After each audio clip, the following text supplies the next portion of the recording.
ಅದೇ ನ್ಯೂಸ್ನ ಎಲ್ಲ ವೀಕ್ಷಕರಿಗೂ ಸ್ವಾಗತ. ನಾನು ಸತೀಶ್ ಪವಾರ್. ಲಯನ್ಸ್ ಸಂಸ್ಥೆ ಒಂದು ಸೇವಾ ಮನೋಭಾವನೆಯನ್ನು ಹೊಂದಿರುವಂಥ ಸಂಸ್ಥೆಯಾಗಿದ್ದು, ನಾವು ದುಡಿದ ಹಣದಲ್ಲಿ ಸ್ವಲ್ಪ ಹೋದ್ರ ಹಣವನ್ನು ದಾನ ಮಾಡಬೇಕು ಅಂತ ಹೇಳಿ ಲಯನ್ಸ್ ಕ್ಲಬ್ 317C ಜಿಲ್ಲಾ ಗವರ್ನರ್ ಲಯನ್ ಸಪ್ನಾ ಸುರೇಶ್ ಹೇಳಿದರು. ಬುಧವಾರ ಸಂಜೆ ಪಟ್ಟಣದ ರಾಮ ಮನೋಹರ ಲೋಹಿಯಾ ಭವನದಲ್ಲಿ ಚನ್ನಗಿರಿ ಚನ್ನಮ್ಮಾಜಿ ಲಯನ್ಸ್ ಕ್ಲಬ್ಗೆ ರಾಜ್ಯಪಾಲರ ಅಧಿಕೃತ ಭೇಟಿ ಕಾರ್ಯಕ್ರಮವನ್ನು ಉದ್ಘಾಟಿಸಿ ಮಾತನಾಡಿ ಈ ವಿಷಯವನ್ನು ಹೇಳಿದ್ರು. ಹಾಗೆಯೇ ಕಾರ್ಯಕ್ರಮದಲ್ಲಿ ಚನ್ನಗಿರಿ ಚನ್ನಮ್ಮಾಜಿ ಲಯನ್ಸ್ ಸಂಸ್ಥೆಯ ಅಧ್ಯಕ್ಷರಾದಂತಹ ನಾಗರಾಜ್ ನಾಡಿಗ, ಹಾಗೆಯೇ ಕಾರ್ಯದರ್ಶಿ ಮೂರ್ತಿ ಖಜಾಂಚಿ, ಡಾಕ್ಟರ್ ಆಕಾಶ್, ಜಿಲ್ಲಾ ಸಂಯೋಜಕರಾದಂತಹ ಮಹೇಶ್ ಜವಳಿ, ನರೇಂದ್ರ ಸೇರಿದಂತೆ ಇತರರು ಈ ಸಂದರ್ಭದಲ್ಲಿ ಹಾಜರಿದ್ದರು.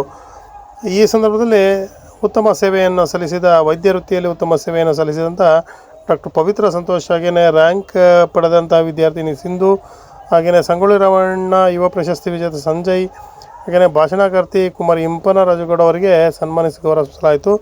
ಈ ಸಂದರ್ಭದಲ್ಲಿ ಚನ್ನಗಿರಿ ಪಟ್ಟಣದ 22ನೇ ಅಂಗನವಾಡಿ ಕೇಂದ್ರಕ್ಕೆ ಚನ್ನಗಿರಿ ಚನ್ನಮ್ಮಾಜಿ ಲಯನ್ಸ್ ಕ್ಲಬ್ ವತಿಯಿಂದ ಒಂದು ಅಲ್ಮೇರವನ್ನು ಸಹ ನೀಡಲಾಯಿತು. ವರದಿ ಸತೀಶ್ ಪವಾರ್, ಚನ್ನಗಿರಿಯಿಂದ. ಮಾಡಬೇಕು, ಸೊಸೈಟಿಗೆ ಏನಾದರೂ ಮಾಡಬೇಕು ಅಂತೇಳಿ ತಮ್ಮನ್ನು ತಾವು ಡೆಡಿಕೇಟ್ ಮಾಡ್ಕೊಂಡಿರ್ತಕ್ಕಂಥ ಯಾವುದಾದ್ರೂ ಒಂದು ಫಸ್ಟ್ ಟೀಮ್ನ ನಾನು ನೋಡಿದ್ದಂದರೆ that I proudly say that is Channagiri Lions Club. ಯಾಕೆ ಈ ಮಾತನ್ನ ಹೇಳಕ್ಕೆ ಇಷ್ಟಪಡ್ತೀನಿ ಅಂದರೆ, ನನಗೆ ಈ ಕಾಡಿನ ರಾಜ ಯಾರಪ್ಪ ಅಂತ ಕೇಳಿದ್ರೆ ಲಯನ್ ಅಂತ ಹೇಳ್ತಾರಲ್ವಾ. ಆ ಲಯನ್ ಯಾಕೆ ಅಂದರೆ ಬಿಕಾಸ್ ಆಫ್ ಹಿಸ್ ಆ್ಯಟಿಟ್ಯೂಡ್. ಅದು ಬೇರೆ ಪ್ರಾಣಿಗಳು ಹೊಡೆದಾಕಿದ ಮಾಂಸ ಏನು ತಿನ್ನಲ್ಲ.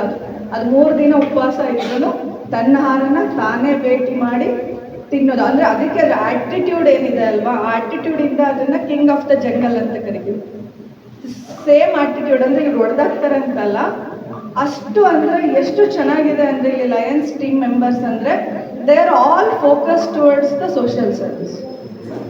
ಇವಾಗ ಇಷ್ಟೊತ್ತವರೆಗೂ ಏನು ಲಿಸ್ಟ್ ಓದಿದ್ರಲ್ವಾ, the work they have done ಅಂತ I have seen practically and to the core 100% ಅವರ ಆ ಎಲ್ಲ ಕಾರ್ಯಕ್ರಮದಲ್ಲಿ ಭಾಗಿಯಾಗಿ ಅದನ್ನು ಎಷ್ಟು ಚೆನ್ನಾಗಿ ಹುಡುಕಿದ್ದಾರೆ, ಎಲ್ಲಿ ಏನು ನೀಡಿದೆ. ಇವತ್ತು ಅಂಗನವಾಡಿಗೆ ಒಂದು ನೀರು ಕೊಡಿಸಿರೋದಿರ್ಬೋದು, ಮಾವಿನಕಟ್ಟೆ ಪ್ರಾಥಮಿಕ ಆರೋಗ್ಯ ಕೇಂದ್ರಕ್ಕೆ ನೀವು ಬಂದು ನಮ್ಮ ಘನತೆ ಗೌರವನ ನ್ಯಾಷನಲ್ ಲೆವೆಲ್ಗೆ, ನಮ್ಮದು ಮಾವಿನಕಟ್ಟೆ ಪ್ರಾಥಮಿಕ ಆರೋಗ್ಯ ಕೇಂದ್ರ ವಿ ಆರ್ ಸ್ಟೇಟ್ ಲೆವೆಲ್ ಅಸೆಸ್ಮೆಂಟನ್ನು ಕ್ವಾಲಿಫೈ ಆಗಿ ನ್ಯಾಷನಲ್ ಲೆವೆಲ್ ಅಸೆಸ್ಮೆಂಟು ರೀಸೆಂಟಾಗಿ ಮುಗಿಸಿದ್ವಿ ನಾವು.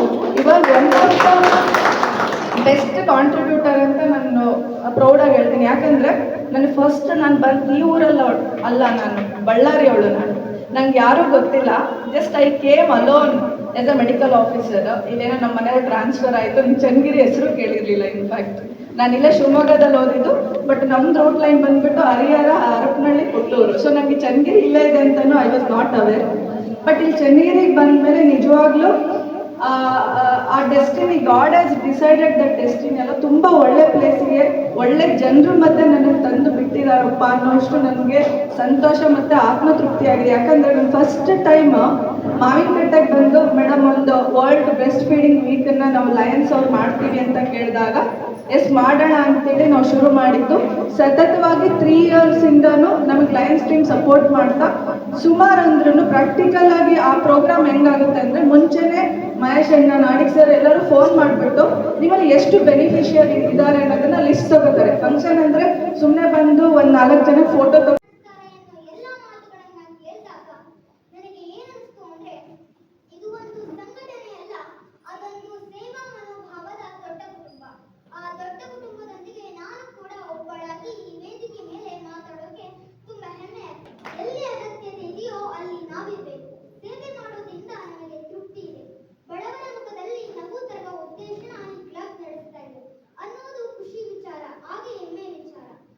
ಒಳ್ಳೆ ಕೆಲಸವನ್ನ ಮಾಡ್ತಾ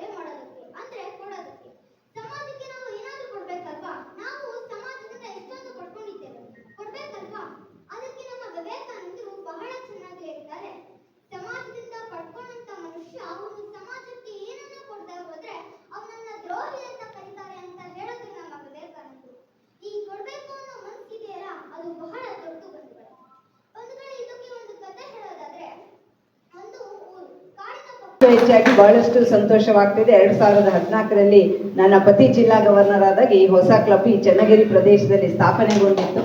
ಈಗ ಅವ್ರು ಹೇಳಿದ್ರು, ನಿಮ್ಮ ಪತಿಯವರು ಪ್ರಾರಂಭ ಮಾಡಿದ್ರು, ನೀವು ಕೊನೆಗೊಳಿಸ್ತಾ ಇದ್ದೀರಿ. ಖಂಡಿತ ಲಯನ್ಸ್ ಕ್ಲಬ್ ಕೊನೆಗೊಳ್ತಾ ಇಲ್ಲ, ಲಯನ್ಸ್ ಕ್ಲಬ್ ಆಗಿ ಮುಂದುವರಿತಾ ಇದೆ. ಆದರೆ 317 ಯಲ್ಲಿ ಈ ವರ್ಷ ಎಲ್ಲ ಈ ಏನು ದಾವಣಗೆರೆ, ಚಿತ್ರದುರ್ಗ ಅಥವಾ ಶಿವಮೊಗ್ಗ ಜಿಲ್ಲೆಯಲ್ಲಿರುವಂತಹ ಕ್ಲಬ್ಗಳು 317 ಸಿಯಲ್ಲಿ ಲಯನ್ಸ್ ಸದಸ್ಯರಾಗಿ ಸೇವೆ ಮಾಡುವಂಥದ್ದು ಈ ವರ್ಷ ಕೊನೆಯ ವರ್ಷ. ಹಾಗಾಗಿ ನೀವೇ ಜಿಲ್ಲಾ ಗವರ್ನರ್ ಆಗಿ ಬಂದು ಕೊನೆಯ ಒಂದು ಜಿಲ್ಲಾ ಗವರ್ನರ್ ಅಂದ್ರೆ ಸಿಯ ಒಂದು ಜಿಲ್ಲಾ ಗವರ್ನರ್ ಆಗಿ ಸುರೇಶ್ ಪ್ರಭು ಪತ್ನಿಯಾಗಿ ನೀವು ಸಪ್ನಾ ಸುರೇಶ್ ಅವರು ಕೊನೆಯಾದಾಗಿ ನಮ್ಮ ಜಿಲ್ಲೆ ಕ್ಲಬ್ಬಿಗೆ ಒಂದು ಜಿಲ್ಲಾ ಗವರ್ನರ್ ನೆಲೆಯಲ್ಲಿ ಅಧಿಕೃತ ಭೇಟಿಯನ್ನು ನೀಡ್ತಾ ಇದ್ದೀರಿ ಅಂತ ಹೇಳಿದ್ರು. ಬಹಳಷ್ಟು ಸಂತೋಷವಾಯಿತು. 2014ರಲ್ಲಿ ಸ್ಥಾಪನೆಯಾದಂತಹ ಕ್ಲಬ್ ಅಂದಿನಿಂದ ಇಂದಿನವರೆಗೆ ನಮ್ಮ ಜಿಲ್ಲೆಯಲ್ಲಿ ಒಂದು ಪ್ರತಿಷ್ಠಿತ ಕ್ಲಬ್ಗಳಲ್ಲಿ ಒಂದಾದ ಕ್ಲಬ್ ಆಗಿ ಮೂಡಿ ಬಂದಿದೆ. ಅದಕ್ಕಿಂತ ಹೆಚ್ಚಾಗಿ ನನ್ನ ಪತಿಯವರಿಗೆ ಇರ್ಬೋದು ಅಥವಾ ಬಹಳಷ್ಟು ಅಭಿಮಾನ ಲಯನ್ಸ್ ಕ್ಲಬ್ ಚನ್ನಗಿರಿಯ ಸರ್ವ ಸದಸ್ಯರ ಮೇಲೆ ಇದೆ ಅಂತ ಹೇಳಲಿಕ್ಕೆ ಬಹಳಷ್ಟು ಸಂತೋಷವಾಗ್ತಾ ಇದೆ. ನಾವು ಸತೀಶ್ ರವರನ್ನು ಆ ದಿನಗಳನ್ನು ನಾವು ಖಂಡಿತ ನೆನೆಸಲೇಬೇಕು. ಪ್ರಾರಂಭವಾದಂದಿನಿಂದ ಬಹಳಷ್ಟು ಒಂದು ಉಮೇದುವಾರಿಕೆಯಿಂದ ಲಯನ್ಸ್ ಕ್ಲಬ್ಬಿನ ಒಂದು ಸ್ಥಾಪಕ ಅಧ್ಯಕ್ಷರಾಗಿ ಆ ಲಯನ್ಸ್ ಸಂಸ್ಥೆ ಇಲ್ಲಿ ಬರಬೇಕು, ನಾವು ಕೂಡ ಎಲ್ಲರೂ ಸೇರಿ ಲಯನ್ಸ್ ಸದಸ್ಯರಾಗಿ ಸೇವೆ ಮಾಡಬೇಕು ಎಂಬ ನಿಟ್ಟಿನಲ್ಲಿ. ಆದರೆ ದೇವರ ಇಚ್ಛೆಯೇ ಬೇರೆ ಇತ್ತು.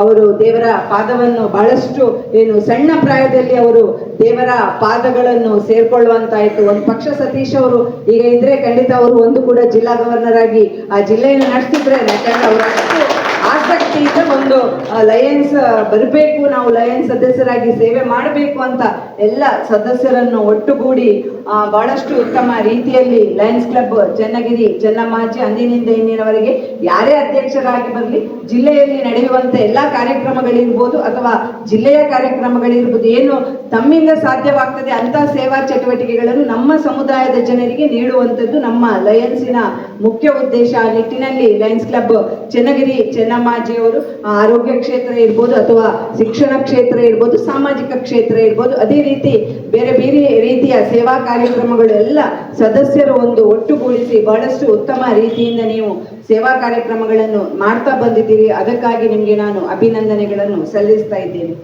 ಇವತ್ತು ಕೂಡ ಜಿಲ್ಲಾ ಗವರ್ನರ್ ಒಂದು ಅಧಿಕೃತ ಭೇಟಿಯ ಕಾರ್ಯಕ್ರಮದ ನಿಮಿತ್ತ ಮೊದಲನೇದಾಗಿ ಕೇದಾರ್ ಮಠಕ್ಕೆ ಹೋಗಿ ಅಲ್ಲಿ ಒಂದು ಮಠಕ್ಕೆ ಬೇಕಾಗುವಂತ ಕುರ್ಚಿಗಳ ಕೊಡುಗೆ ಇರ್ಬೋದು, ತದನಂತರ ಅಲ್ಲಿಂದ ನಾವು ಒಂದು ಸರ್ಕಾರಿ ಶಾಲೆ, ಅದು ಬಹಳಷ್ಟು ಡೆಡ್ ಎಂಡ್, ಒಂದು ಸರ್ಕಾರಿ ಶಾಲೆಗೆ ಭೇಟಿ ನೀಡಿ ಅಲ್ಲಿನ ಮಕ್ಕಳಿಗೆ ಬೇಕಾಗುವಂತ ಆಟಿಕೆಗಳು, ಅಂದ್ರೆ ಸರ್ಕಾರಿ ಶಾಲಾ ಮಕ್ಕಳಿಗೆ ಈಗ ಸರ್ಕಾರಿ ಶಾಲೆ ಅಥವಾ ಕನ್ನಡ ಶಾಲೆ ಅಂತ ಹೇಳ್ಬೋದು, ಸರ್ಕಾರಿ ಶಾಲೆ ಉಳಿಸಿಕೊಂಡು ಹೋಗುವುದು ಅಂತದೇ ಬಹಳಷ್ಟು ಕಷ್ಟ ಇದೆ. ಯಾಕಂದ್ರೆ ಯಾವ ಸರ್ಕಾರಿ ಶಾಲೆಗೆ ಹೋಗಿ ನಾವು ಮಕ್ಕಳ ಸಂಖ್ಯೆ ಎಷ್ಟು ಅಂತ ಕೇಳಿದ್ರೆ ಬರೀ 10, 15, 20, 25 ಬಹಳಷ್ಟು ಕಡಿಮೆ ಸಂಖ್ಯೆಯ ಮಕ್ಕಳು ಆ ಸರ್ಕಾರಿ ಶಾಲೆಗಳಲ್ಲಿ ಕಲಿತಾ ಇರ್ತಾರೆ. ಅತಿ ಬಡತನ ಇರುವಂತ ಮಕ್ಕಳು, ಯಾಕಂದ್ರೆ ಎಲ್ಲರೂ ಈಗ ನಾವು ಅಂದ್ರೆ ತಂದೆ ತಾಯಿ ಅಂದ್ರೆ ಇರ್ಬೋದು, ನಮ್ಮ ಮಕ್ಕಳು ಪ್ರೈವೇಟ್ ಶಾಲೆಗಳಲ್ಲಿ ಕಲಿಬೇಕು, ಒಳ್ಳೆ ಇಂಗ್ಲಿಷ್ ಶಾಲೆಗಳಲ್ಲಿ ಕಲಿಬೇಕು, ನಾವು ಇಂಗ್ಲಿಷ್ ಕಲಿಲಿಲ್ಲ, ನಮ್ಮ ಮಕ್ಕಳು ಮುಂದಿನ ದಿನಗಳಲ್ಲಿ ಒಂದು ಉತ್ತಮ ವಿದ್ಯಾಭ್ಯಾಸವನ್ನು ಪಡಿಬೇಕು ಎಂಬ ನಿಟ್ಟಿನಲ್ಲಿ ಒಂದು ಕೂಲಿ ಕಾರ್ಮಿಕರಾದ್ರೂ ಅವ್ರು ಹೇಳೋದೇನಂದ್ರೆ ನಾವು ಕಲೀಲಿಲ್ಲಮ್ಮ, ನಾವು ದುಡಿತೇವೆ, ನಮ್ಮ ಮಕ್ಕಳು ಮುಂದೆ ಸಮಾಜದಲ್ಲಿ ಒಂದು ಮುಖ್ಯವಾಹಿನಿಯಲ್ಲಿ ಒಂದು ಉತ್ತಮ ಪ್ರಜೆಯಾಗಿ ಬರಬೇಕು ಎಂಬ ನಿಟ್ಟಿನಲ್ಲಿ ನಾವು ಪ್ರೈವೇಟ್ ಶಾಲೆಗಳು ಅಥವಾ ಉತ್ತಮ ಆದ್ರೆ ಆ ಶಾಲೆಗೆ ನಾವು ಭೇಟಿ ನೀಡಿದಾಗ ಆ ಒಂದು ಶಿಸ್ತನ್ನು ನೋಡಿದ್ರೆ ನನಗೆ ಬಹಳಷ್ಟು ಸಂತೋಷವಾಯ್ತು. ಯಾಕಂದ್ರೆ ನಾವು ಸರ್ಕಾರಿ ಶಾಲೆಗೆ ಭೇಟಿ ನೀಡಿದ್ರೆ ಅನುದಾನಗಳಿರುವುದಿಲ್ಲ, ಸೌಲಭ್ಯಗಳಿರುವುದಿಲ್ಲ.